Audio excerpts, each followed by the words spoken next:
Hi, I'm Julian Sprung from Two Little Fishies, and I'm going to talk to you today about the use of calcium hydroxide, otherwise known as Kalkwasser, which is a German term. Some people prefer to use the English translation of Kalkwasser, which is lime water, but I think that's kind of confusing because I think for most English speakers, lime suggests that green cousin of the lemon. So the marine aquarium hobby has taken on the German word Kalkwasser as kind of a standard. So what is this substance, calcium hydroxide? It's basically burnt limestone, and in a purified form it makes a good supplement for aquariums where you're growing corals, because it supplies calcium in a balanced form with alkalinity.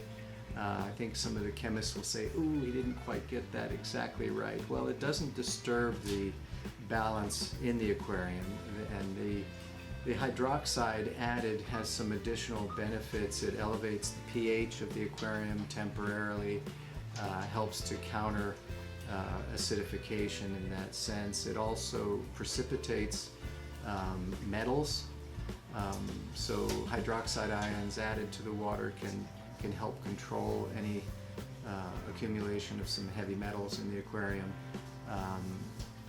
to a limited extent, but it is one of the benefits. It also enhances protein skimming in the water, which is beneficial for reef aquariums that utilize protein skimming.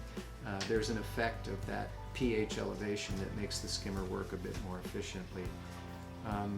It's not the most efficient method of adding calcium ions to the aquarium because calcium hydroxide is not highly soluble. Only a certain amount will dissolve in fresh water that you use for top off, for making up the water that evaporates.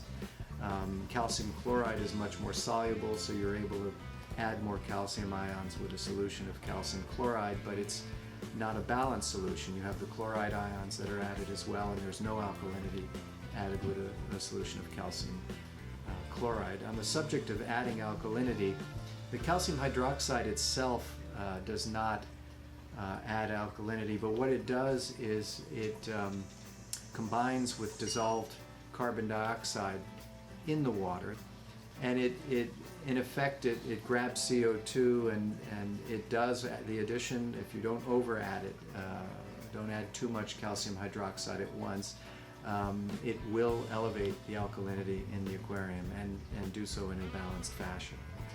First of all, who the hell knew that you could add calcium hydroxide to an aquarium? Where did this all begin?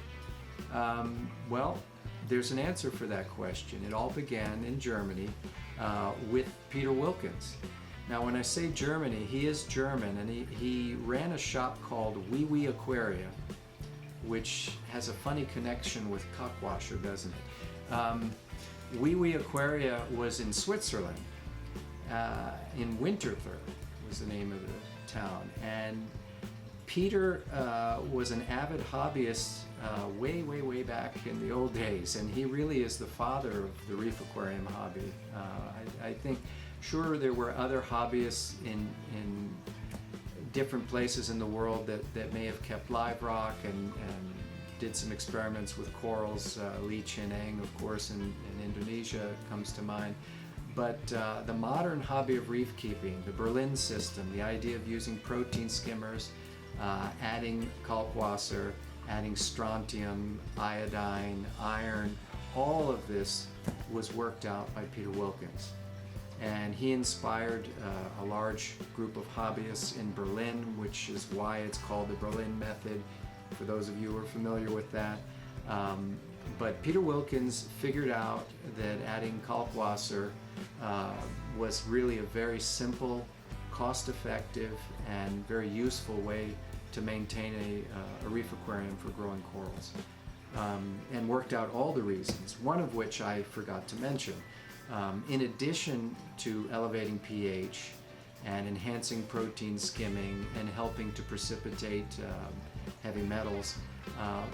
The addition of Kalkwasser also helps to control phosphate levels, and it does so in a couple of ways. Of course, enhancing protein skimming is one way to help with controlling phosphate levels, but calcium hydroxide does precipitate some phosphate from the water. It won't eliminate all phosphate, but it does help reduce it.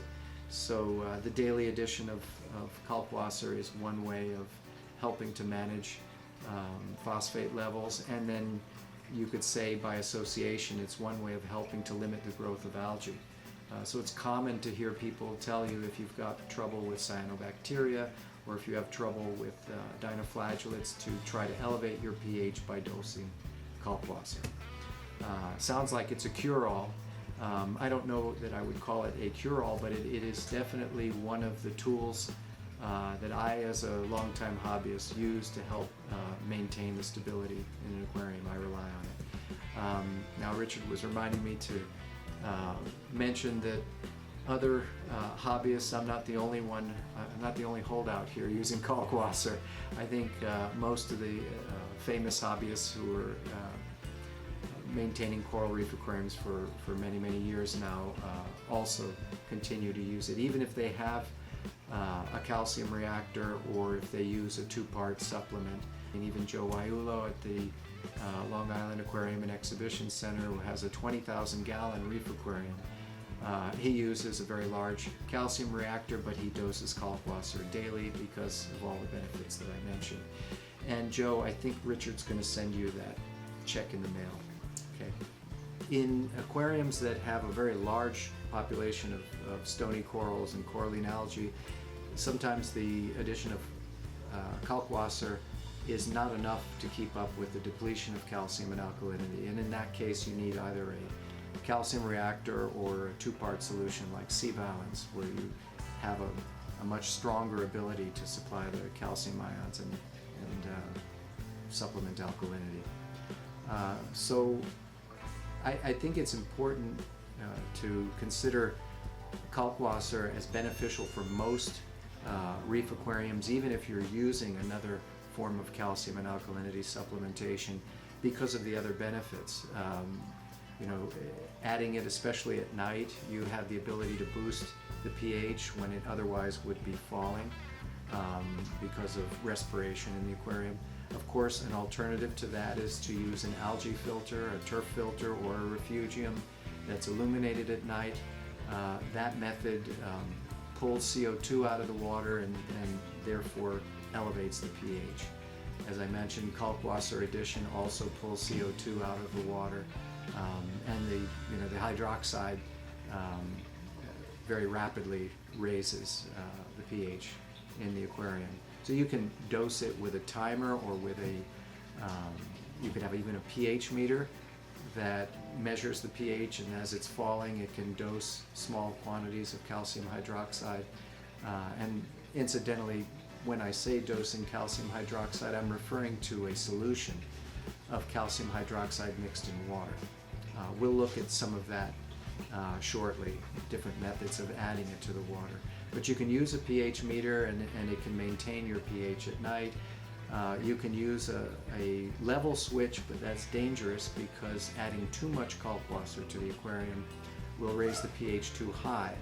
And when the pH is raised too high, you'll lose the alkalinity that you have added because it will precipitate. When the pH and alkalinity are at right levels, you get automatic precipitation of calcium carbonate. I think there was one other subject that I brought up in a previous video, and I think Richard wants me to bring it up again, right? Yeah, okay.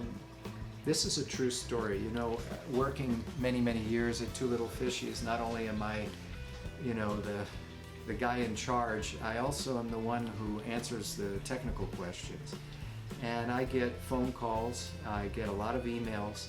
I prefer email. Email is definitely the way to go because phone calls can take a lot of time. But there was this one phone call that I got many years ago, and the hobbyist wanted to know about the addition of Kalkwasser. And the thing is, not everybody can say a German word the correct way. In fact, when I say Kalkwasser, I'm saying it in an American way. I'm not talking with a German accent. Well, this guy, I don't remember exactly where. I think he was from maybe Alabama or New Orleans. He had an accent that gave me that impression. He said Kalkwasser in a funny way, and when he asked me the first time, it took all my effort not to just laugh. And I have to be serious because I know that the hobbyist is asking me a serious question, and I need to answer it and not make them feel embarrassed. And it's just that he referred to it as Kalkwasser. And so he went on and on about, how to use my Kalkwasser. And it just, I think I had tears running down my face as I was trying to hold a straight face while answering his question. And I don't remember specifically, but it was having to do with how to dose it properly and not harm his aquarium, I think was the main subject. So remember, Kalkwasser, not Kalkwasser. No, you'll kind of freak people out if you say it that way. Say it correctly. You don't want to embarrass me or yourself. And see you next time.